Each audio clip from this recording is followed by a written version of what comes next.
today we are going to discuss about the topic Constitution and its features, or the features of our Indian Constitution. In this, we are going to see the Constitution in different subtopics. The first one, the acts behind the evolution of the Constitution. The second one, the sources of the Constitution. We have derived a number of features of our Constitution from the different nations' Constitution. That we are going to see in the second. The third one, the features of our Constitution. So there are a number of features in our Constitution, but in particular we are going to see a limited number of the features of our Constitution. And the fourth one, we are going to see the organs of the government. So the Constitution will be executed by the executive and legislated by the legislators and interpreted by the judiciary. So the three organs of the government, the legislature, executive and judiciary, and their functions. And finally we are going to sum up. So these are all the different subtopics. So let us start with the acts behind the evolution of the Indian Constitution. The first act is the Government of India Act 1858. So 1858 is having a number of features. This may also be called as the first battle of independence. So the Indians started to fight against the British in the year 1858. And another feature of the 1858 is the power has been shifted from the East India Company to the Crown. And another feature of the 1858 Act is there is no separation of function. All the three organs, the executive, the legislature and the judiciary, was vested with the Secretary of State.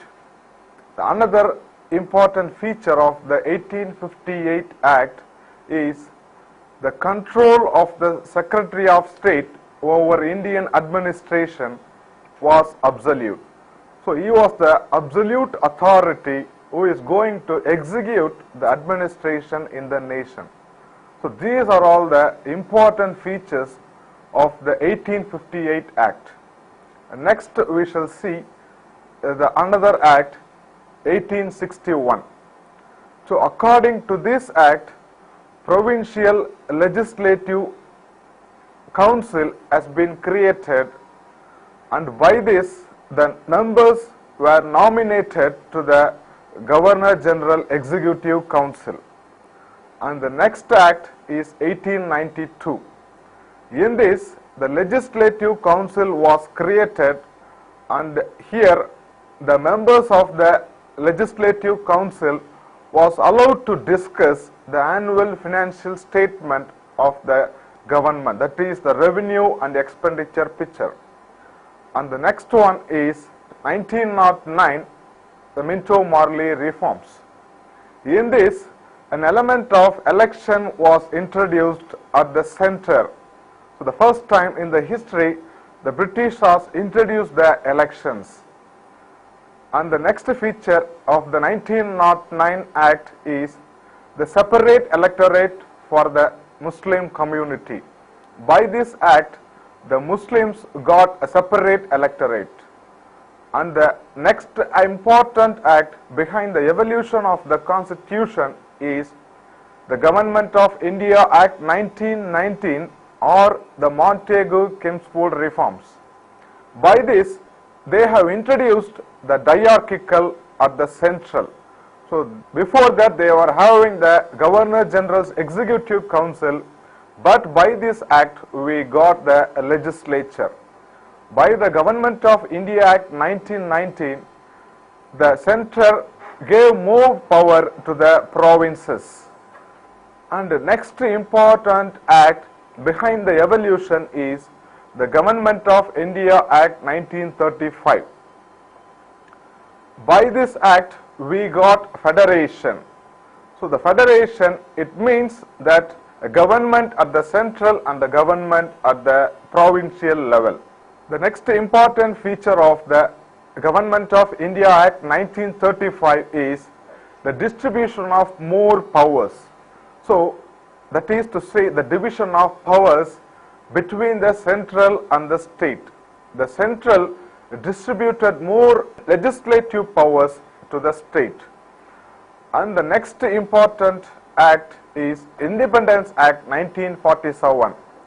By this act, the Britishers' authority and responsibility has been thrown away, and the crown is no longer the source of the authority, and the Governor General and the Governor to act as the constitutional head.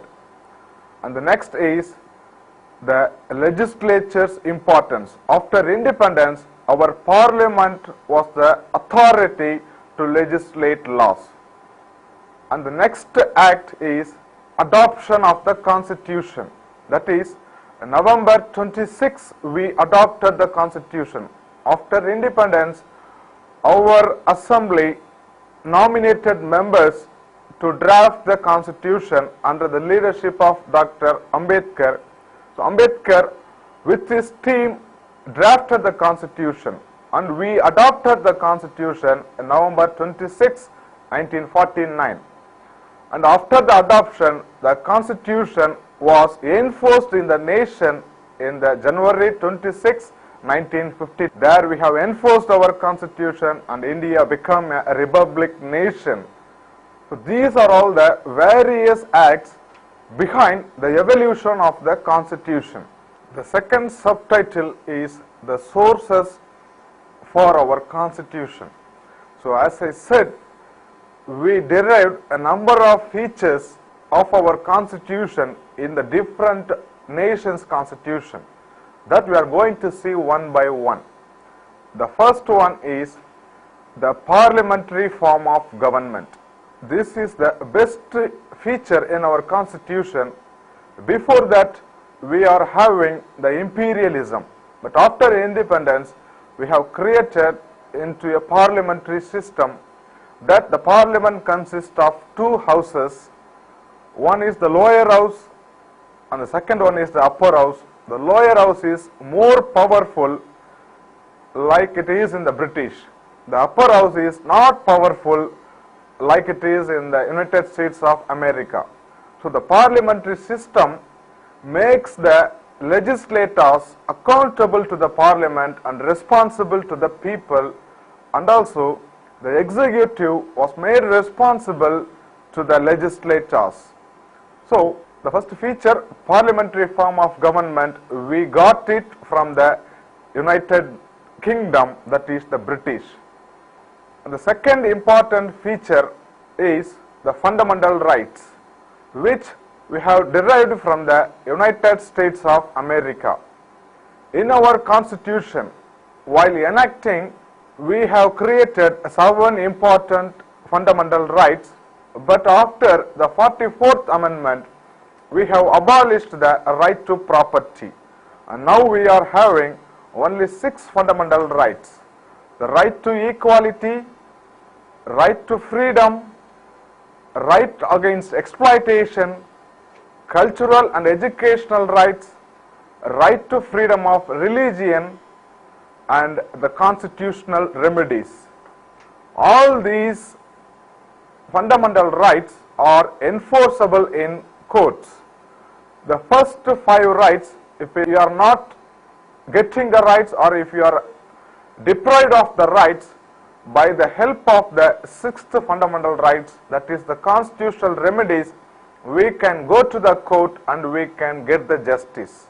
And the third important feature, that is the fundamental duties, which we have derived from the Russian nation's constitution.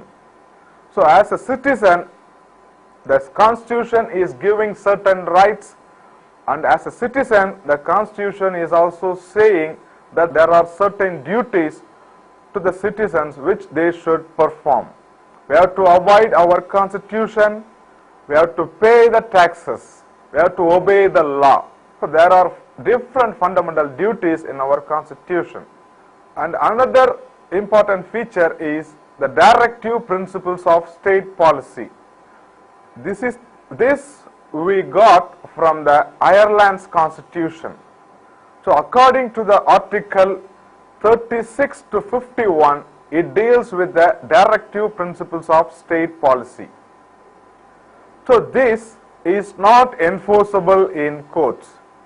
This is a direction, or it is a directive given to both the central government and the state government to improve the economic condition of the people and also to provide employment opportunities to the citizens in the nation. The directive principles of the state policy directs both the governments for the betterment of the people and also the nation. And another source is the emergency provisions. The emergency provisions we got from Germany. So we are having three different emergencies: the national emergencies, the constitutional failure, and then the financial emergencies. All these emergencies we have derived from the Germany. And another important feature is the federation, the principles of the federation, that we have got from the Canadian Constitution. So in our constitution we are not having the word federation, but in practice we are having the federation. That is, the government at the central and government at the state both agreed by the constitution and carrying out the functions. And the next one is the division of powers. This we have derived from the Australian Constitution. According to this feature, we have divided the powers in the nation into three levels. The one, union list; the two, the state list; the three, the concurrent list. So according to this, we have distributed power both to the central and the state government. So these are all the important sources of our constitution.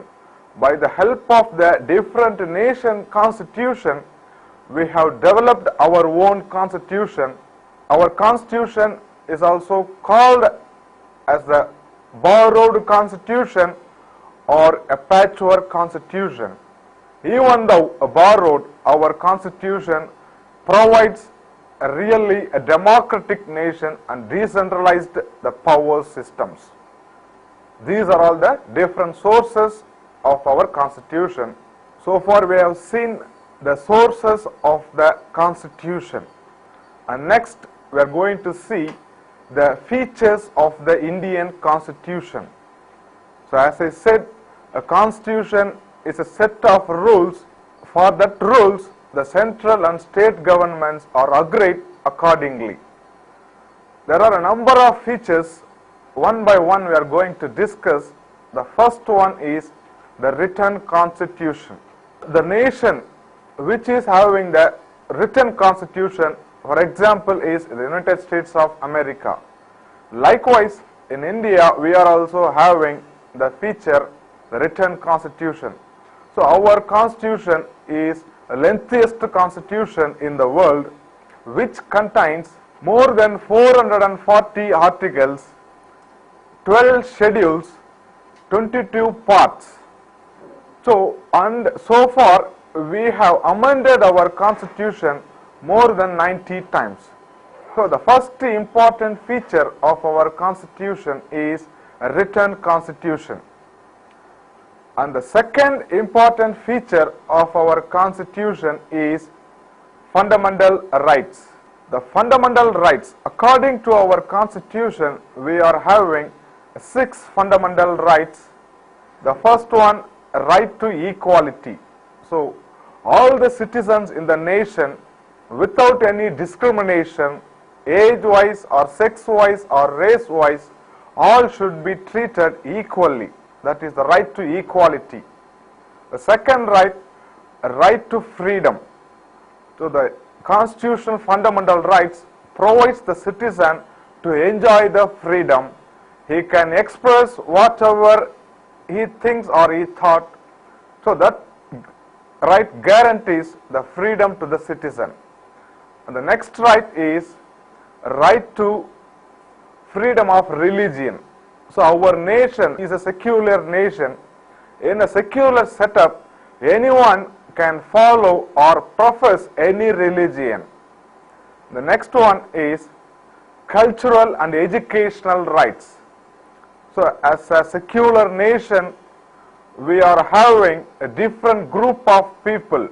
We are having Hindu community, we are having Christian community, we are having Muslim community, and we are having Sikh community.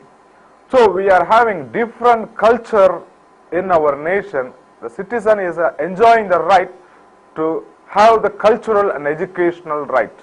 The next right is a right against exploitation. So in a secular nation, we are having different religious people, and also we are having the women's and also the children's. So the right against exploitation says that the children should not be exploited, and the women should not be exploited, and the minorities should not be exploited.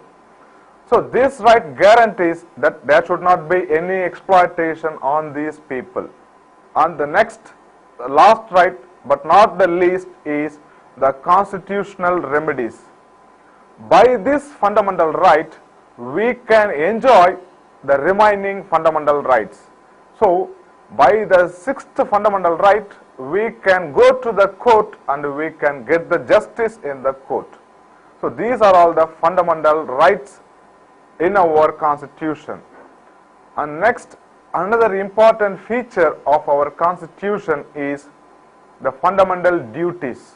The fundamental duties says that there are certain duties according to the constitution, that we have to abide the rule, that is the constitution. So all are treated equal in our nation, so we have to abide the law, the supreme, that is the constitution is the supreme, and we have to abide the constitution. And also we have to, as a true citizen, we have to pay the taxes promptly. So likewise, we are having number of fundamental duties in our constitution. And another important feature in our constitution is the directive principles of state policy. As I said, this is not enforceable in court, but it directs the central and the state government to take activities or to develop programs and policies for the development of the people living in the rural areas and also the nation, and also to improve the economic condition of the people living in the nation. And another important feature is the single citizenship. So in a federal setup, that is in a true federal setup, the United States of America is giving dual citizenship to the citizens, but we are not a true federal setup, we are a quasi-federal, in that we are having the single citizenship. A citizen of the nation may live in Jammu and Kashmir or in Tamil Nadu or in Bengal or in Punjab. Wherever he lives, he is able to enjoy a single citizenship. And the next important feature is the federation.